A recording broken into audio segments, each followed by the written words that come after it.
Nick Begich is the oldest son of the late congressman from Alaska, Nick Begich Sr. He was twice elected president of both the Alaska Federation of Teachers and the Anchorage Council of Education. He received a Doctor of Alternative Medicine from the Open International University for Complementary Medicines, Colombo, Sri Lanka, for his work in health and political science. Nick co-authored the book Angels Don't Play This Harp, Advances in Tesla Technology. He is also the author of Earth Rising, The Revolution Toward 1,000 Years of Peace, and Earth Rising 2, The Betrayal of Science, Society, and the Soul. His latest work is Controlling the Human Mind, the Technologies of Political Control, or Tools for Peak Performance. Nick has spoken on various issues for groups representing citizen concerns, statesmen, and elected official scientists, and others. He's the publisher and co-owner of Earth Pulse Press. He currently consults for tribal organizations, private corporations, and others in a number of research areas. Nick has been with us before. Dr. Nick Begich, welcome back to the Global Freedom Report. How are you? I'm doing well, and thank you for having me back. It's always a pleasure, and I know we always cover a lot of interesting topics, and I'm coming actually to a new place in Alaska, about an hour and a half north of Begich, and I'm like second to the last house on the grid. That's very interesting. I'd love to see a picture of that. This is something. It's been 8, maybe 9 months since we last had you on the show. What have you seen just changes? What have you seen in the way the U.S. government and the American people relate to each other? What do you see happening in the U.S. today? Well, I think several things are happening. I in one sense, it's for some it's unsettling. For others, maybe it's uplift. At least I view it as a sense of change is certainly in the air, and it's long overdue. I'm smiling about it because as I look across the landscape, the things that cause a lot of suffering in the country also have awakened a lot of reality of what's been going on very long around us. When you look at the power structure, we've shifted from really a democratic republic controlled by living human beings, souls like us, to one controlled by corporate entities, soulless creations of man that actually have, interestingly enough, as long as you pay the fees, eternal life on earth. You're a corporation. And they've really taken so much of our government away. And when you start to look at the unrest in it, I think the power elite, if you will, that really recognize what's happening. Think about popular sort of within the rules kind of revolution. Think about Wisconsin and Michigan. And then sort of within the rules of the culture, about the Middle East. And I think that's universal around the world. People are fed up with variations on the theme of corruption, because basically that's all we're across. And I see a lot more people waking up to that, and at the same time waking up to the possibilities of real change and what that might across a whole bunch. So in the unrest, I think there's also some great, but even the earth. Well, and you're up in Alaska, so did you feel today's earthquake? No, but I have them here fairly frequently. We had a 5, 6 a.m. I'm on a fault line and in a place where they're generally fairly frequent. Virginia, on the other hand, that's quite a rare event, and I'm sure. Well, and that's the whole point. Yeah, it's been. We've had reports from as far north as Toronto, Canada, on this one. Right. Right. And you have huge fault systems there on the East Coast, but most people just don't recognize it. Dormant for a long time, but that doesn't mean anything, as we saw today. You were actively involved. You co-wrote the main book on HAARP. Now, a number of people, whenever you get an earthquake like this in the East Coast, a number of people come out and say, oh, no, I bet it's HAARP oriented. My own view is that I wouldn't be surprised if it's man influenced, but everything I know about HAARP is HAARP would not really do it. I mean, maybe some kind of ELF, but that's not really HAARP. So, are the earthquakes HAARP related, or is well, here's the thing. The ELF signals that can be created with HAARP actually have to do with pulsing high-frequency energy into the ionosphere, which is above the Earth's surface, beginning about 30 miles out. By pulsing the high-frequency energy, and it's almost like you can visualize sort of punching a punching bag, and every time the pulse goes, punch happens. And then what the ionosphere does is send back an ELF, an extremely long wavelength. See, and that's how it gets associated with earthquake generation, and because you can create a wavelength that corresponds to gravitational waves, which is something Dr. Reeson was working on at the end of his life, 2007. I mean, because gravitational waves he saw as sort of this underlying mechanism. Those and you amplify energy is pretty much. If you can influence those, you can fly. Well, a lot of things can happen, and this is a problem with so much of this science.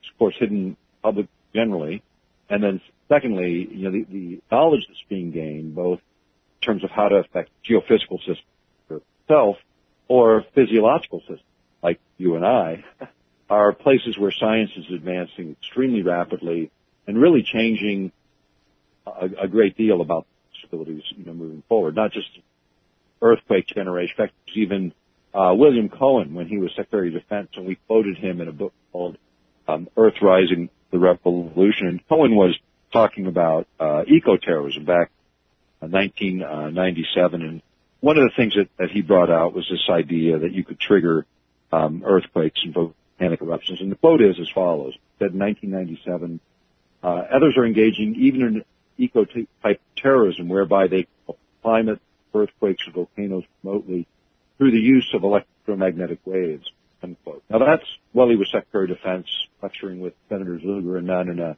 DOD news brief followed in 1997, so predating 9/11 and all of this.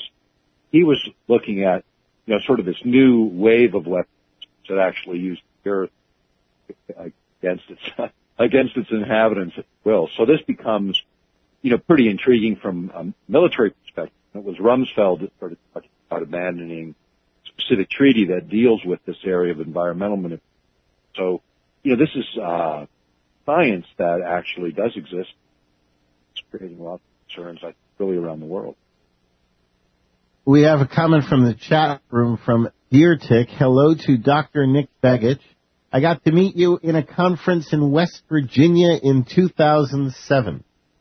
And only thing I know about Deer Tick is a female. So a woman, a young lady, somebody or other met you in 2007 and just wanted to say hi. Well, great. You know, I lecture probably 200 times around the world, number. And I meet some of the greatest people, how to say, not just other speakers, really the to learn whether or not I'm even conveying the message I'm trying to get out. So I appreciate both. Science has the capability of vastly improving the human condition. You look at the Star Trek universe, look at the Star Wars universe. You can see that the potential is there. And no doubt, many scientists seek to better the world by their works.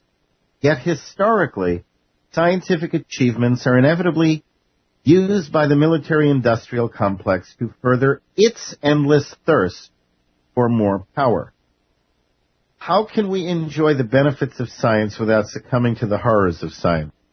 Well, this is, I think this is again one of the challenges, and you know the piece of Kennedy that you played just before this segment, that really says a lot about what is the root is the secrecy syndrome, because we don't have enough public scrutiny, and the gap between scientific knowledge and policymaking. If you look at the Congress, my brother currently is a seated U.S. Senator, and I can tell you his colleagues, the other 99 of them, don't have, for the most part, a great deal of science background and knowledge. And so when you think about classified science comes into closed conference where you don't even get experts of your own, you have to rely on those policymakers to have enough capacity. It doesn't happen. It flat does not happen. Consequences, military-industrial, now far outstrips any sense of civil liberties that most people would expect how they've approached their science. And technology in the 21st century, as I see it, is what shapes the power within structures within government. It means all of us, to some level, have to have an understanding of science. And the role that I've played in Earth Pulse in the last 15 years is translate some of this into plain English and talk about it ultimately, if the republic is to be made, if this democratic or any semblance of it, we have to understand the technologies, how they impact us, and we have to regulate, again, technologies that impose themselves on liberty and freedom and really drive a different message. Militaries are separated. As military's job is to figure out every possible horror story that could ever happen and build a plan around it. Now, well, that's, a pretty paranoid mission. It is the mission of the military and one that I don't speak lightly of, but the civil sector has to have enough knowledge about how that mission is implemented, what technologies come out of that mission, to know whether they measure up against standard civil societies, which is not military civil societies. That's you and me. That's us setting those value judgments, pushing them forward. And what has happened in what we've found is in the development of weapons technologies, this predisposition of how do you get away from public sentiment or even the Constitution to avoid niceties of law, if you will. And we saw it on steroids during the last administration, and the fact that it was never reconciled in the courts to the justice system by putting people in jail, I would still going on under this.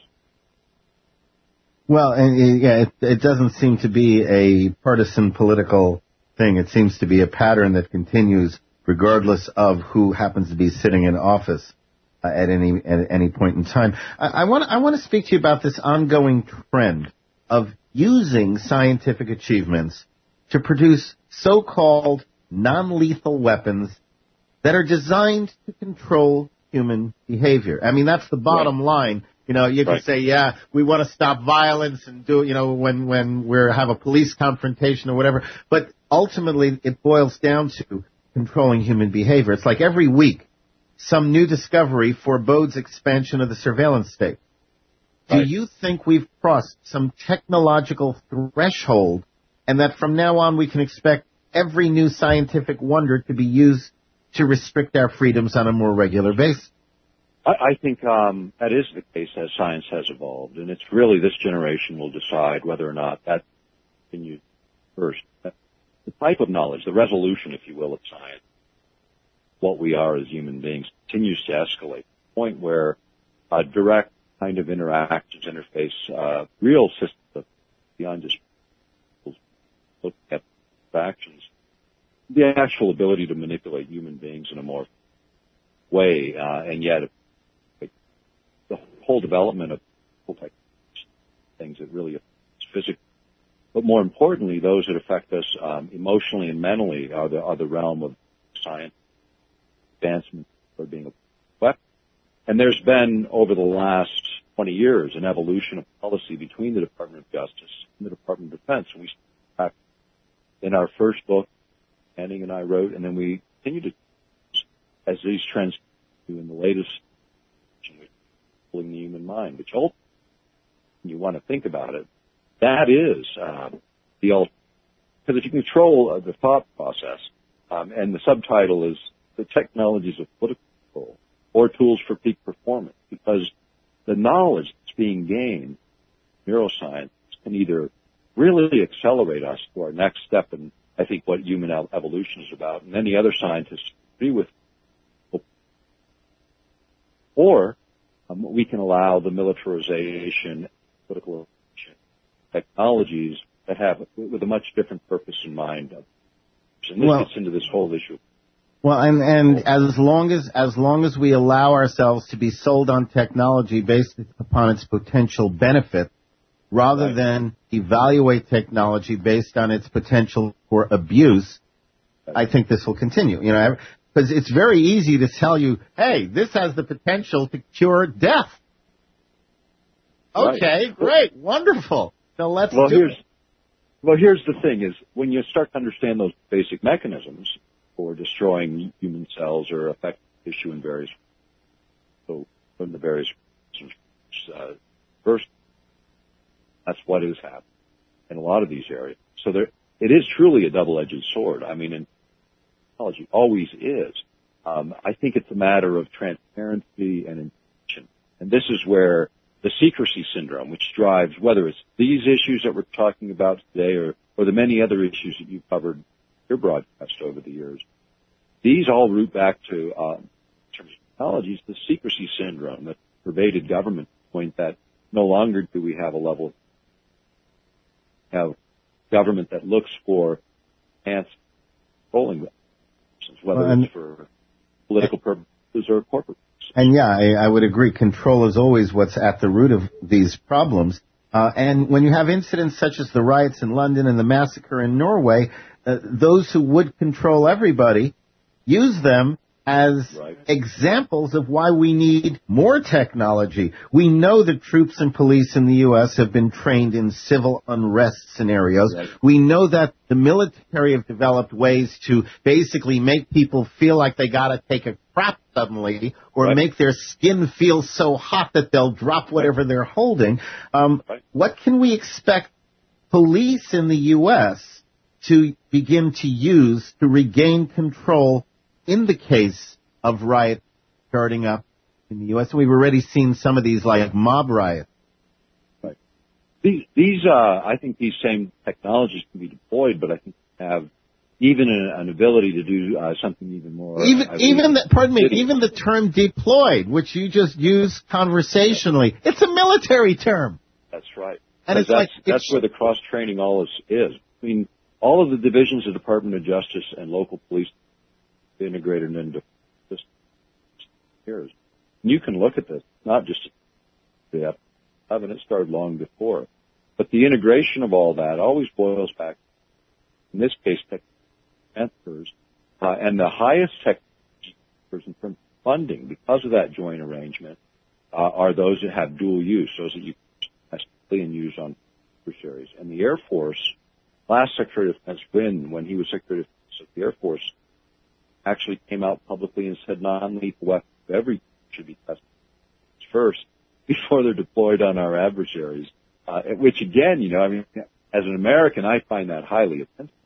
That I'm a guinea pig government, and the idea that the biggest advances now, according to the electromagnetic record of the Air Force publication by the Air Force Research Lab called Technology Horizons in June of 2004, cover story on control defense, which deal with control ultimately of all of the senses, 5 senses, maybe 6 senses of a human being as the ultimate weapon. The taser has been touted to be a non-lethal weapon, yet we hear of people being killed by these weapons almost every day. Is there anything the public can do to ensure that weapons used by law enforcement officials are precisely what we are told they would be? Is there a way to limit the use of questionable technology such as the taser? Yeah, I think you can regulate all of that at local and state levels, absolutely. And the fact is, you know, that's the biggest torture weapon that we export to the whole world. So those technologies, actually, we produce them in the U.S. We make sure every dictator and hole in the world's got them, you know. There are reasons that certain things maybe ought not, and those are them. And non-lethal is a misnomer. In the European Parliament, International Red Cross testified with me back in 1998, February of 98, on non-lethal. And in that, their disclosure was that 25% lethality or less considered non-lethal, which if you use that as a standard, you know, that'd make a clay-borne landmine a non-lethal weapon. Mostly they don't kill you, they just disable you. But when you start to think about that kind of ridiculous sort of nomenclature, I mean, why do they call it that? Well, they call it that because it sounds good. It's like, it's better to buy that than the other software. You know what I mean? It's a slogan, not a reality. Gas, when they use gas in various riot control situations, people die all the time because some people have allergic reactions, some people have asthma, other lung disorders, and that takes it over the top, and they're dead. Non-lethal does not mean non-lethal. Fact. Well, that's like non-fat, not mean non-fat. Sugar-free, not mean sugar-free. Right. I mean, it means something else. It's just a slogan, and we need to recognize that that's part of the military program. There's a great article by the U.S. Army War China. It was published in the late 80s, and it's Revolution in Military Affairs and Conflict Short of War. And you find it really important because it talks about how the military uses fear and manipulation to usher in new weapon systems, not based on constitutional law, but based on how to get around it. And I think people will find it interesting that a U.S. Army War College, place that trains our officers, uses that as a standard for a military supposed to reflect our values, not shape. This is the root so much of the problem, is who's driving the truck. Why it doesn't matter which administration is in charge is because the bureaucracy runs without them, administration to administration, based on 30 and 40-year careers of people in the military that are in service, that are in the programs that benefit these developments directly, ideologically end up buried there. So in the long run, big government, an unwieldy government, is one that is not out of control, that even the political parties, the political forces that regulate it, don't even get a clear view. That is a problem today. We have so much of our science driving strength countries and so much ignorance in our bodies of science. So we need to open the door, shine some light on what's been going on, and hold people accountable.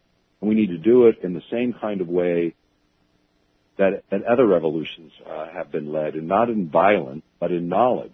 Think about South Africa's collapse. Let me interrupt you a second, Doctor, because we're going to run out of time. First off, I want to keep you for an extra 5 minutes because I do have a couple of questions I want to get to before we run out of time. Can you stay an extra few minutes into the next segment? Have to do it. Okay. Now, let me just get a couple of other things off the plate here right now. In last weekend's San Francisco 49er Oakland Raiders exhibition football game, 2 men were shot and injured during a scuffle between fans.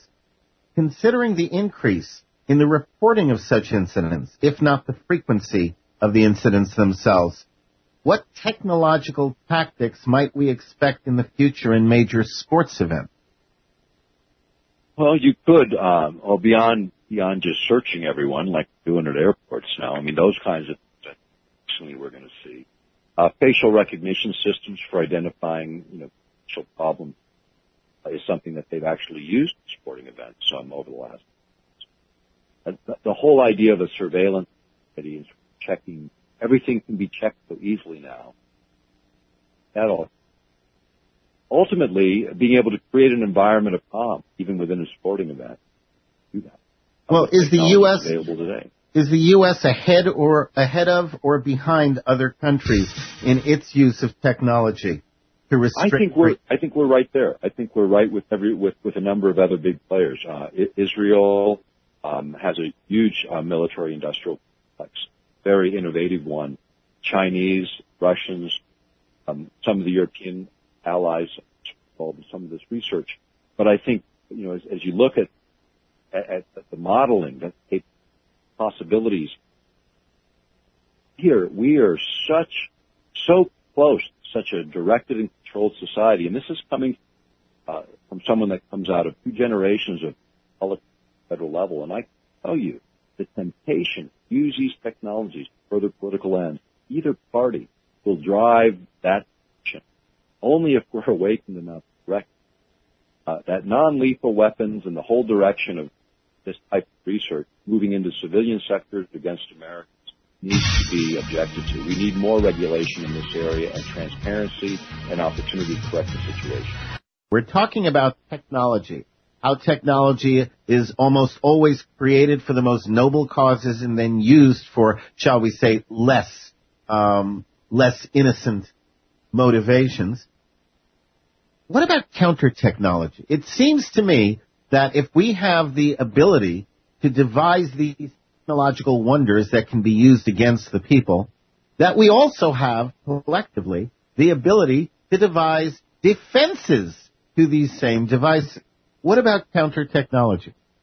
Yeah, I think that's all becomes part of that whole equation. I mean, if you think about the one weapon we were describing earlier, the one that creates heat on the surface of skin, which uses a short wavelength, microwave wavelength. It's like a dish on a Humvee. And it actually was like the sensation is the same as about 130 degrees on the surface of skin, so it repels a crowd. But actually, for microwave, a simple metal mesh screen of a conductive material, the ground, built into your protein actually dissipate that energy. The things you got to watch out for is like metal objects like dental work, glasses, and belt buckles, things where that energy is serious harm. The other thing about non-lethal, people with pacemakers or apparatus or hardware in their bodies, a lot of have hardware in their bodies, is you really don't want to have these kinds of direct hits. They can create, again, yield death, that tension going in. Now, the other thing about microwave, that same dish, by changing the pulse rate, wavelength, other perimeters, you can actually create a number of other, you could not, maybe not necessarily create a heating effect, but maybe create a sense of disorientation or scatter or lose your bowels, as you indicated earlier. You know, by manipulating energy in various ways, you create all kinds of physiological changes that result. But I would think there should be people out there who are developing ways, like, I don't know, fibers for clothing that would, that would shield you from such energies. If we can make it, we should be able to make its defense. Yeah, and that's where military spends a lot of money on that side of the equation too. Because what we devise against our adversaries, they devise against us. So there's always that same effort, and canceling signals or grounding signals. The problem becomes, and this is where the real root of all this goes, is any electromagnetic carrier, whether it's power grid, telephone system, internet. You can modulate signals on radio broadcast, TV broadcast. I mean, any electromagnetic carrier can carry a signal that will have or can have a biological effect, a physiological. So again, when you start to think about countermeasures, that's a really broad thing, because you have to have then full spectrum analyzers looking for anomalous parent, which are signals that are man-made that have a rhythm. Well, that differentiates cells from normal back radiations or other broad radiations. So to do that is not a simple thing. That's again why the only real solution is to look at the politics, regulatory environment. How do you restrict this? And the other part of that is monitoring these things. If the information is available, frequencies and pulse rates known, monitoring those is relatively easy to do. And that's, again, where a little more transparency, a little more understanding what's going on, we will be able to use our energy much better. And the other part of this that is not recognized is... And I have to ask you to wrap it up, because we are... Right, and it's the whole component of what it's doing to us, just a consequence of our normal... That knowledge telling us we need to get static between the stations, don't have these effects, and understand about it. So the things we're doing just in our normal power grid, wireless world, we do consciously avoid harm, which we can do. And thank you. Dr. Nick Begich has been my guest. I presume if people go to earthpulse.com that they can subscribe to Earth Pulse. Can they also get information about your various books? Absolutely. Our books and our video material is there, and there's lots and lots of material as well. Get our books when you're done with them. Send them to your congressman. Send them to somebody that can make a difference. And who knows, maybe read it. Excellent. www.earthpulse.com. Dr. Nick Begich, thanks so much for spending this time with us. Really appreciate your insights into this topic. Thanks for having me. I look forward to doing it again. Dr. Nick Begich, www.earthpulse.com.